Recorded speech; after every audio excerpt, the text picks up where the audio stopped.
Do you love your mommy as much as I do? Alright, I'm about to film, okay? Although I love hearing how much you love me. Hi friends, my name is Katie. Welcome back to my channel. Oh, hello Fox! Today we are going to do the mid-year book freakout tag. I was tagged by Kate Howe from her channel, Kate Howe, just the other day. I have a lot of tags to catch up on, but because I was tagged in this one and it's already August, I figure if I don't do this tag now, it's going to be so far beyond the mid-year point that it will be irrelevant to do. So I really wanted to do it now. When I was preparing for this tag and going through my Goodreads account, I realized how hard it was for me to answer some of these questions. The first question in this tag is, what has been your favorite book so far in 2016?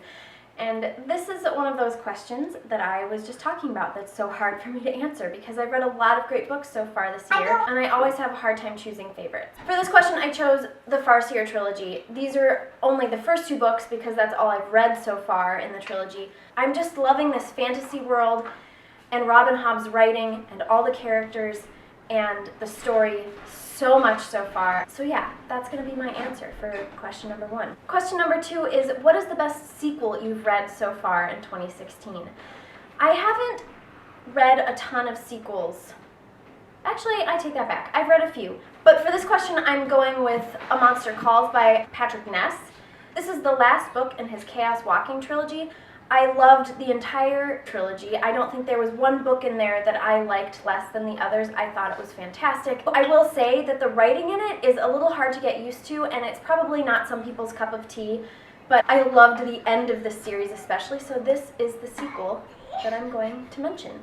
So the third question is, what new release haven't you read but you would like to? And for this question, I'm going with Dark Matter by Blake Crouch. This is a sci-fi novel that was released, I think, in either June or July, and I have not read it yet, but it's getting really great reviews. I got it in my Book of the Month Club book box last month, I think, in July, and it's a sci-fi about a man who is abducted and knocked unconscious, and when he wakes up, the life that he thought he had is completely different. And so it's him trying to get back to the reality that he knows, I think. I could be wrong, but I haven't read the book yet, and I kind of want to go into this without knowing a whole lot. But that's my understanding. I'm really excited to read this.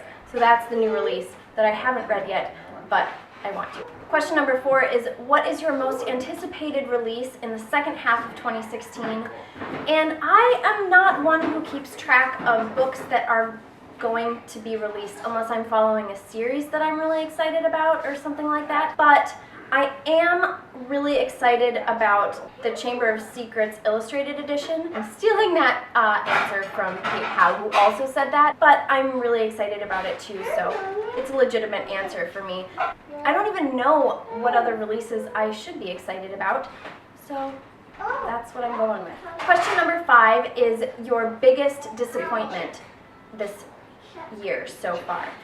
So for this question, I'm going with a book called The High Divide. It's by Lynn Enger, who is the brother of Leif Enger, and if any of you have been following my channel, you might know, but maybe you don't, that one of my favorite books of all time is Peace Like a River by Leif Enger, and his brother Lynn Enger wrote this book called The High Divide. It's not that I didn't like it, but I loved Peace Like a River so much that I was expecting more from it than I got. I think I gave it a 3 out of 5 on Goodreads, and it wasn't bad, and I really liked some of the themes that it explored, but I found the book pretty slow and dull. Not that Peace Like a River is super fast-paced, but I found it so rich, and anyway, so yeah. The High Divide by Lynn Enger. Pretty disappointed in that one. Question number 6 is your biggest surprise. I'm actually going with a nonfiction book this time, and that is Voices in the Ocean by Susan Casey. This is a nonfiction book that follows dolphins. It talks both about the intelligence of dolphins and also the human effect on dolphins, and it had a really profound impact on me. When I picked up the book, I expected to like it, but I didn't expect for it to have the kind of emotional impact as it did on me. So I'm going with Voices in the Ocean. Number 7 is favorite new author. Now, I feel a little bit like this is a cheat because I've only read one book by her so far, but she's really sparked an interest in me in the genre, and that is Louise Penny. Her first book is called Still Life, and the next one I think is called A Fatal Grace. So I'll be picking that one up as soon as I can because I loved Still Life so much, and it really made me want to read more mysteries. It follows a police inspector named Armand Gamache who lives in Montreal, but I think most of the mysteries take place in this cozy little town in Quebec called Three Pines, and it's the kind of place that you want to just live in if there wasn't so much murder. But I loved this book, and Louise Penny is definitely one of my new favorite authors. Question number 8 is newest fictional crush. It's really good. Like Kate Howe mentioned in her tag video of this, I don't really get fictional crushes these days. I have characters that I really connect with emotionally, or that I sympathize with, or more importantly, that I empathize with, but I don't usually get crushes on them. So I'm just gonna go with a character that I fell in love with, and that is Noah from the Raven Boys. We actually don't get to know Noah that well in the books, and I've now read 3 of the 4 in the series.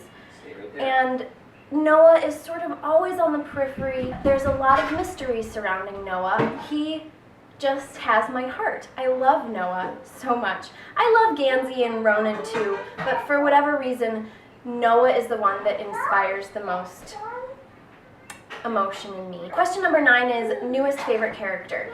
So I'm gonna go with some characters from the Farseer trilogy again. In fact, all the characters in the Farseer trilogy that we've met, you either love them or you hate them. I love the Fool. I even love Fitz, even though I know a lot of people are really annoyed with Fitz. I love Verity. I really, really love Burr. He might be my favorite. And then the characters that you hate, you really hate. So I can for sure say that Regal is my least favorite character that I've read this year, but that wasn't the question. Question number 11 is a book that made you happy. This is also a recent read for me, and I'm so excited to keep going because there's more books in the series, and that is James Herriot's All Creatures Great and Small. This is a memoir, although it's written unlike memoirs today. It's written more like a fictional story of James Herriot's life as a veterinarian. I loved it. This book made me laugh. It made me cry. It made me so happy to read. It was so cozy, and I just loved it. Question number 10 is a book that made you cry. I went with A Monster Calls by Patrick Ness. I could have chosen a Gary Schmidt book because I've read 2 Gary Schmidt books this year and they both made me cry. And I've already done a Patrick Ness book, but this particular book was just very profound. Question number 12 is the most beautiful book that you've bought this year. There are a lot of books that I could go with for this question.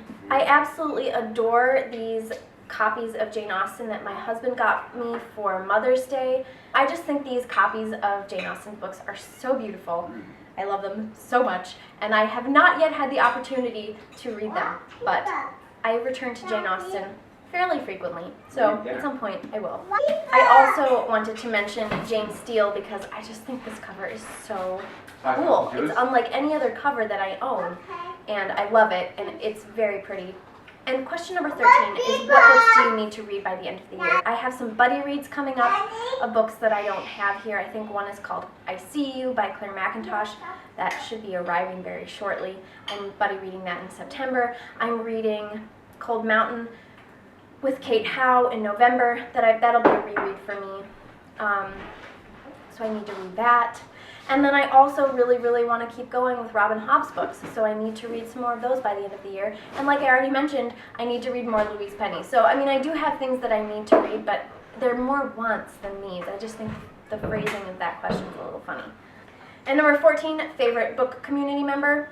I am not going to answer this question because I don't want to exclude anyone, and there are so many booktubers that I love and whose channels I think are great, so I'm not going to answer it. I think I'm just going to tag a couple people, maybe even just one. I think I'm going to tag Mrs. Hembry Reads because she is very new to BookTube and I've really been enjoying her channel and everything she has to say. So I'd love it if she did this tag, and I'd love it if every one of you would go check out her channel. So that's the end, and I hope you enjoyed this. It was kind of a mess. I feel like a little bit of a mess. I just got home from work and decided to film this real quick, and now my family is eating dinner and I'm missing out. So I'm going to go and join them and eat dinner with my family, and I will see you all soon. Bye! So, is that cake? Yeah. Can you sing happy birthday? Happy birthday to you. Happy birthday to you. Happy birthday to you. Happy birthday cake to you. Oh, happy birthday! What do you mean?